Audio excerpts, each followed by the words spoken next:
The Idries Shah Foundation podcast.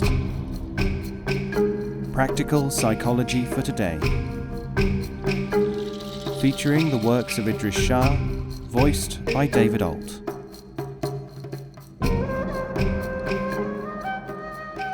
Welcome to the Idries Shah Foundation podcast.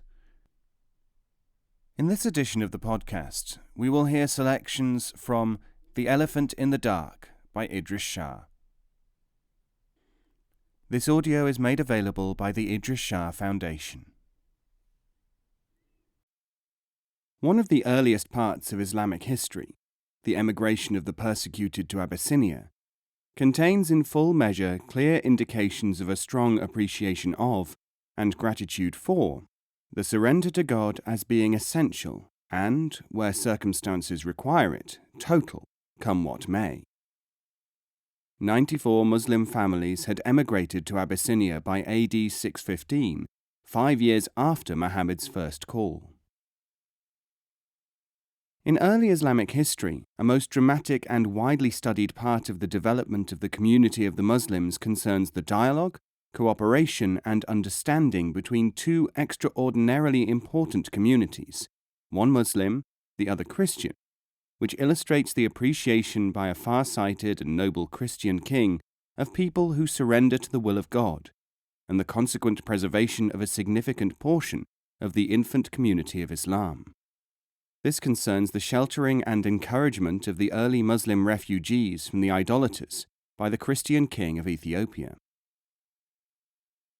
The most ancient Islamic histories, embodied in the authoritative Life of the Prophet, Ibn Ishaq's Sirat Rasul Allah, Life of the Messenger of God, goes into considerable detail on this determining event, quoting verbatim from the survivors. During the early days of Muhammad's preaching, his followers were subjected to severe persecution by the Meccans, notably by the tribe of Quraysh, guardians of the idol house. Then the Quraysh showed their enmity to all those who followed the apostle. Every clan which contained Muslims attacked them, imprisoning them and beating them, allowing them no food or drink, and exposing them to the burning heat of Mecca. Abdullah ibn Abbas reported, "They used to beat one of them, depriving him of food and drink so that he could hardly sit upright because of the violence they had used on him, so that in the end he would do whatever they said." Muhammad advised his followers to go to the Christian land of Abyssinia, saying, "The king will not tolerate injustice." This and other extracts from Professor A. Guillaume's English translation, Oxford University Press, 1955. Ibn Ishaq died in AD 767. Now the Quraysh sent costly presents with two of their representatives to Abyssinia to secure the return of the Muslims, who meanwhile had been received kindly by the Negus and allowed to practice their religion. These ambassadors went to the generals of the Negus and said, "Some foolish fellows from our people have taken refuge in the king's country. They have forsaken our religion and not accepted yours, but have brought in an invented religion, which neither you nor we know anything about. Our nobles have sent us to the king to get him to return them." The generals agreed to report to the king and took him the presents, which he accepted. They advised the Negus to surrender the refugees without examination, saying that the polytheists knew better about the character of their own people. The Negus was enraged and said, "No, by God, I will not surrender them. No people who have sought my protection, settled in my country, and chosen me rather than others shall be betrayed, until I summon them and ask them about what these two men allege." Then he summoned the apostles' companions, and when his messenger came they gathered together, saying to one another, "What will you say to the man when you come to him?" They said, "We shall say what we know, and what our prophet commanded, come what may." When they came into the royal presence, they found that the king had summoned his bishops with their sacred books exposed around him. He asked them what was the religion for which they had forsaken their people, without entering into his religion or any other. Jafar b. Abu Talib answered, "O king, we are an uncivilized people, worshipping idols, eating corpses, committing abominations, breaking natural ties, treating guests badly, and our strong devoured our weak. Thus we were, until God sent us an apostle whose lineage, truth, trustworthiness, and clemency we know. He summoned us to acknowledge God's unity, and to worship him and to renounce the stones and images which we and our fathers formerly worshipped. He commanded us to speak the truth, be faithful to our engagements, mindful of the ties of kinship and kindly hospitality, and to refrain from crimes and bloodshed. He forbade us to commit abominations and to speak lies, and to devour the property of orphans, to vilify chaste women. He commanded us to worship God alone, and not to associate anything with him, and he gave us orders about prayer, almsgiving, and fasting. One of the Muslims, at the king's request, then read a passage from the 19th chapter of the Quran. The negus wept until his beard was wet, and the bishops wept until their scrolls were wet. Then the negus said, "Of a truth, this and what Jesus brought have come from the same niche. You too may go, for, by God, I will never give them up to them, and they shall not be betrayed." In Ethiopia today, according to the International Yearbook and Statesman's Who's Who, 1/3 of the population is pagan, 1/3 Christian, and the remaining third Muslim. London's Burke's Peerage 1971 edition, official population estimate 23 million. Estimates vary between 15 and 28 million. One gives a total of 21.8 million, with 13.08 million as Muslims. World Muslim Gazetteer, Karachi, World Muslim Congress, 1964.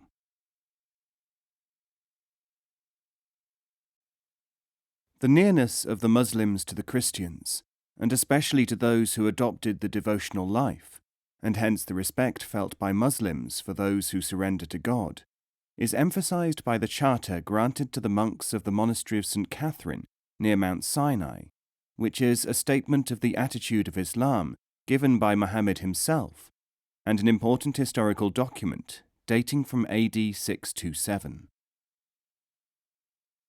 By it, the Prophet secured to the Christians important privileges and immunities, and the Muslims were prohibited under severe penalties from violating and abusing what was therein ordered. In this charter, the Prophet undertook himself and enjoined his followers to protect the Christians, to guard them from all injuries, and to defend their churches and the residences of their priests.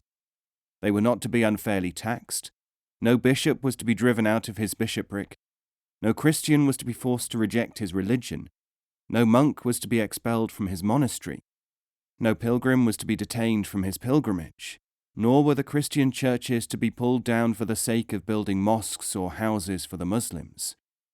Christian women married to Muslims were to enjoy their own religion, and not to be subjected to compulsion or annoyance of any kind on that account. If the Christians should stand in need of assistance for the repair of their churches or monasteries, or any other matter pertaining to their religion, the Muslims were to assist them. Amir Ali Syed, A Short History of the Saracens, London, Macmillan, 1949 edition.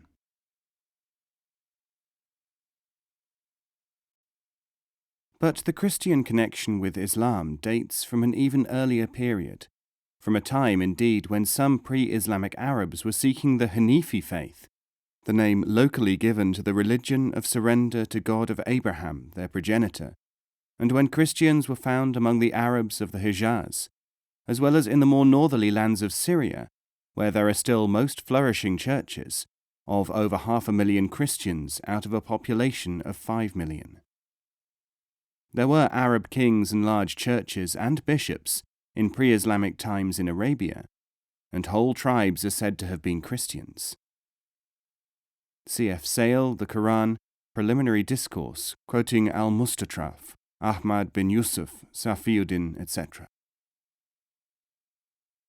Spiritually and culturally, the world of Islam has a most powerful continuing link with Christianity through the Lebanon, one of the most progressive Arab countries, whose population has a majority of Christians, and whose president is, by custom, always a member of the Christian faith. The Maronites number almost double all other religious groups, the remainder of the Christians being mainly Orthodox and Greek Catholic. The Middle East and North Africa, London, Europa, 1969. This aspect of our common history, bound up with the seekers of truth, pagan, Zoroastrian and Christian of those times, entitles us to think in terms of an alliance of attitude, which present-day conditions make it possible to invoke and to examine, as some Christians are now examining it, as I shall mention in a moment. It was a Christian monk, according to Islamic tradition, who first informed the polytheist Arabs among whom Muhammad was being brought up that he was to become a spiritual teacher. Muhammad was at that time 12 years old, and his mission was not to begin for another 28 years. Now for the next important historical occasion.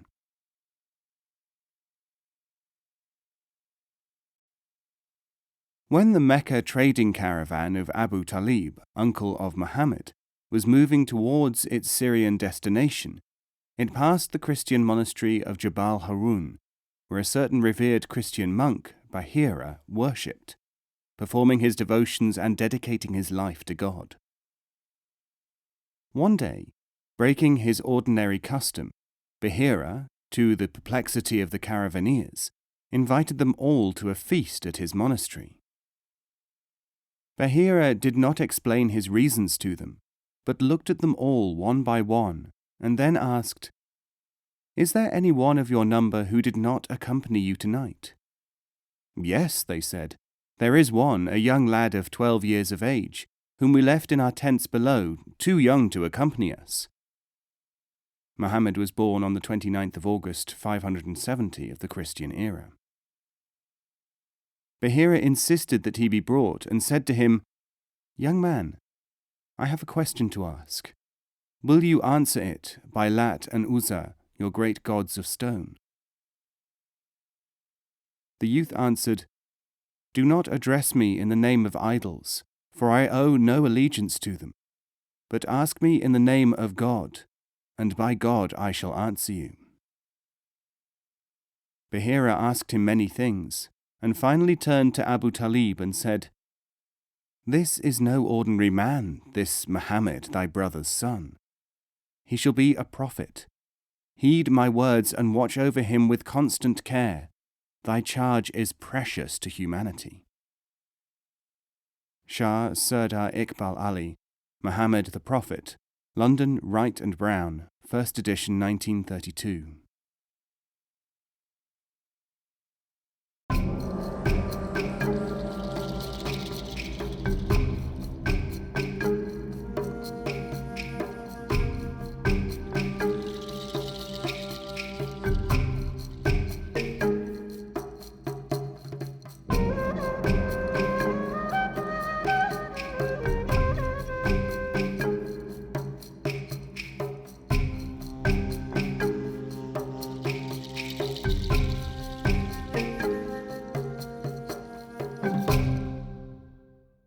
This podcast is copyright 2016, the Idries Shah Foundation.